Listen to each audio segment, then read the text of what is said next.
Hello, everybody. I'm live again. And in today's class, we are going to read five most important and unique poems. As we all know that Emily Dickinson is an American writer, and most of her poems uh, talk or deal in, say, kind of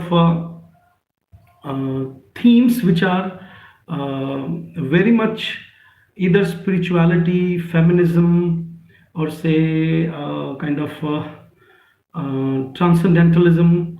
Uh, she talks about existence, God, death. Uh, these kind of writers, who deal in these kind of issues which are intangible mostly. These kind of writers are called pseudo mystic poets. I exactly cannot say that Emily Dickinson is a mystic poet, but yes, there is no doubt that she has touched upon many of her poems the concepts of mysticism. So keep telling me like who are attending the class. Uh,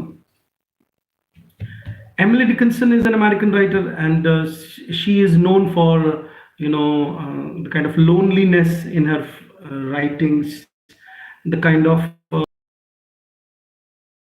angst, an existential kind of suppression is present in her poems. We can also say that, and she's also famous for creating a very important style of writing in which there are some interstitial sites or say kind of gaps are there, which somewhere invite us as a reader to participate, what she wants to convey through her poems. Then another stylistic important aspect of her poems is her capitalization in between. Like whenever she writes a poem, uh, she has in between the lines, moving away from the rules of spelling and grammar. She has written in capital letters also. So these two stylistic features, one of them was present in Robert Browning also. So Emily Dickinson as a poet, as you all know that she's famous for writing "Tell the truth, but tell it slant." Hope is a thing with feather. Success lies in circuit, and I could not stay for death. These are most common poems, but today uh, I am present in front of you with five typical poems, which even sometimes I feel that are not mostly taught. And out of these five poems, two have already been asked in the exam. So whenever I teach, I always feel that some benefit should be garnered out of my lecture. So reading the first poem, I dwell in possibility. The title of the poem is I Dwell in Possibility. As such, there were no titles of her poems. As you all know, that she was famous for kind of anonymity she created around us.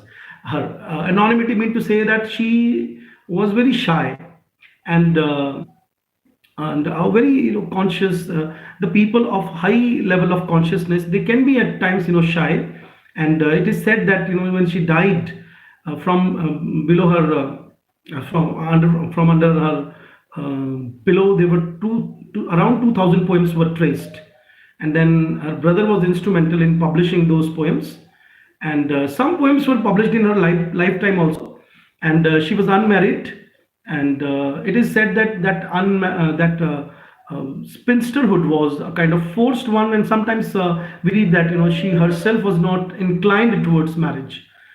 So I'm talking about the biographical details so that you people can understand. But she's considered to be the queen of understanding, the human situation. In her poems, we get to know about a kind of understanding of a person's spiritual or say inner truths of human beings' life. Being a woman, these truths are different in a patriarchal society. And by and large, though arguably, the time when she was writing poems, for example, most of her poems were written around 1860, so 60, 61, 62. So it is said that that period, in this period in England, Victorian age was going on. So in the same period in England, in America, transcendentalism was going on. Transcendentalism, I have already made a video on that. So it is an American romanticism. So let me read, because I don't want to extend the class. I dwell in possibility. What she says about herself, that I dwell in possibility, a fairer house than prose, more numerous of windows, superior for doors. Now, the first stanza, it tells us about, the that she's praising poetry, and she says that I dwell in possibility. There are lot much possibilities. She's considered to be the queen of paradoxes. And hi, Madhusudan. She is considered to be Emily Dickinson, we are discussing today. She's considered to be the queen of paradoxes. And in this poem, as such, she is simply praising the power of imagination. And she says that I dwell in possibility, and now I, the subjectivity she has created in the poem, that I stands for poetry. I think she's personifying the poetry as such, and poetry is saying that I dwell in possibility, a fairer house than prose, and she's comparing poetry and prose. And she says that more numerous of windows, superior for doors. And she says that doors are less important than the windows, because windows can give you fresh air. So poetry is considered here more important. Then she says that of chambers as the cedars, impregnable of eye. Impregnable of eye mean to say your eye can see more things, out of windows. So poetry is valued here for its imagination, and for its kind of metaphors, and the possibility lies in poetry, where so many meanings can be generated. More numerous of windows, superior for doors, of chambers as the cedars, impregnable of eye, and for an everlasting roof, the gambrels of the sky. And in the house of poetry, as such, there is no roof, because roof makes a house a limited architectural construct.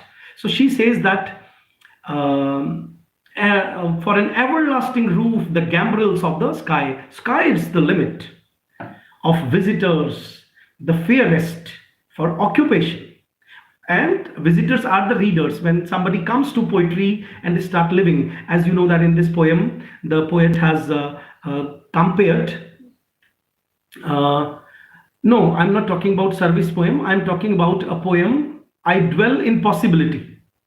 I dwell in possibility. So of visitors are the readers, and the fairest for occupation. So poetry is the fairest, the best medium if a reader wants to live in that house. This, the spreading wide my narrow hands to gather paradise. And through this poetry, the writer wants to convey that this is a kind of infinity poetry can create, and a person who wants to live in the house of poetry actually is so wide that it is uh, it is like paradise. I dwell in possibility. The name of the poem is I dwell in possibility.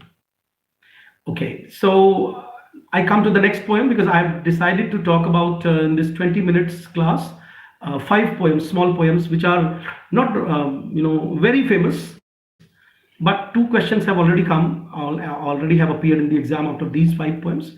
Second poem in this class is This is my letter to the world. This is my letter to the world is the second poem. Now I read the poem, and I'll be discussing the poem in short. This is my letter to the world that never wrote to me. These lines were asked, like, who says this? Now, this is my letter to the world that never wrote to me. Now, these two lines are enough to make anybody clear the concept of a writer. That, as you know, that she used to live in seclusion, a kind of self quarantine. Emily Dickinson is considered for a kind of self isolation. She used to create in her own house, in her own room, and she did not visit visitors for months and at a stretch. And she says, as a writer, that I write to the world that never wrote to me. It means this is a common condition of a writer, because uh, when a writer writes, writer writes for an imaginary reader. So she says that this is my letter to the world that never wrote to me, the simple news that nature told with tender majesty.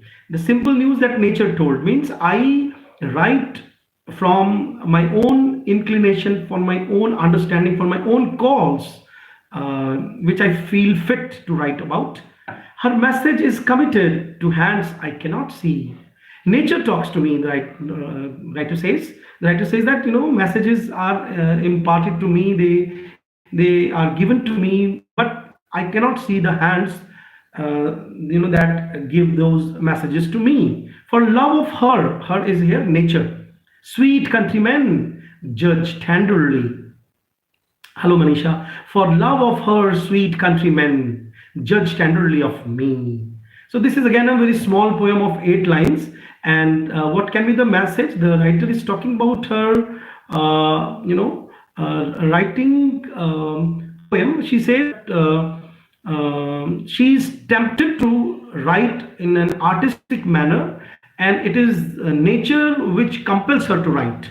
And as a poet, this, as I told you, that this is a paradoxical poem, because we cannot exactly say in a poem what she wants to convey. But in this poem, those who have recently joined us, let me tell you, I'm reading the second poem. The title of the poem is "This is my letter to the world." This is a very famous poem, but it is mostly not taught, in the universities. So what she's talking about? She's talking about her art of writing in this, and she says that I write because I feel to write, and I don't wait for the world whether it writes me back, or say it consumes my writing or not. So somewhere I was discussing this, that who is a good writer? Writer is a writer. His purpose is to write. Like suppose I'm feeling to teach something, and I'm teaching right now, and now suppose nobody responds me. Suppose only 5 students are watching me right now, but still I'm teaching. It means the purpose of writing is to write, because there is a kind of natural pull towards writing. A writer does not wait for the reader. Third poem is again very famous. This is the starting line has already been asked in the exam. I'm discussing Emily Dickinson. I am nobody. Who are you? Are you nobody too? Now, this is, I think, the best feministic line I have ever read, because the kind of anonymity the world has dragged womankind, in patriarchy, in male, chauvinistic, male oriented world, in patrilineal world where even the surname is of father. A girl, is even, given a name after marriage. Her identity is no more. So, this poem is in the form of a dialogue, and I think she's talking to somebody, and she says that I am nobody. Who are you? Are you nobody too? Pair of us. Then she, gets very happy, and she talks about, and she talks to that imaginary person, and she says that if you are also a nobody, I'm also a nobody. We two nobody will make a society, will create a pair. Don't tell, they would advertise. Now she says, she stops that the other imaginary character, that if you are a nobody, then don't tell anybody that I'm with you, because otherwise they will declare it in the world. And when they will declare it, when they will advertise it, that there are two women together, how dreary to be somebody. This somebody, the S is capital. And then she says that it is she's so apprehensive of becoming. Hello, Nasirji. She's so, I read the line. We are discussing Emily Dickinson's 5 poems. Those who have just joined us, I will upload it as a video. They can watch it 2 times, so that they can be benefited. Okay, so I read the second stanza of this poem. How dreary to be somebody. Now, this is, I think, a very paining line. It gives a lot much pain. The kind of anonymity, the kind of seclusion and isolation, that kind of things we have created in women's life, whether we talk about any religion, we have seen that womankind is still fighting for their rights. I'm not simply talking about the voting rights. I'm not talking about the rights of livelihood and the rights. I'm talking about a kind of equal place in society of every kind. So what she says in a very hidden manner, she says that how dreary to be somebody, and to get published, to get known, will ultimately be a very dreadful. So this is a kind of a paradox. Uh, uh, how dreary to be somebody, how public like a frog. They can ask you this line: how public like a frog, how public like a frog.